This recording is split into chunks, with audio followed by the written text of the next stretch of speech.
Tudri kode namba wa matudro karia deka uchiel no.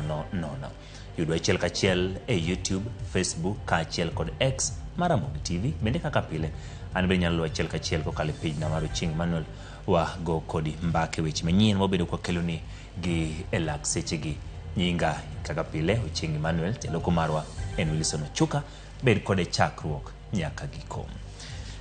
Jadak ma Laikipia ochwalo bura nyim doho mamalo Manyaururu mara kumo od bura mamalo kuom dhi nyime gi chenro mar pedho paro mar chik ma thicho oko jalup jatend piny Rigathi Gachagua kata twak wi wachno.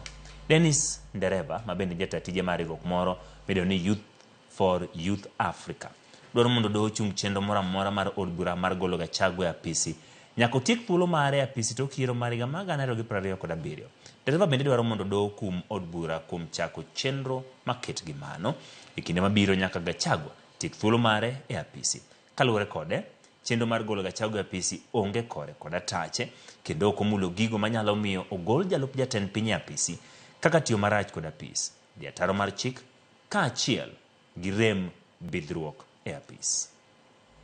Impeaching a deputy president in Kenya now weakens the executive, and we will not allow the executive to be weakened. We saw what happened when the CSs were not at work.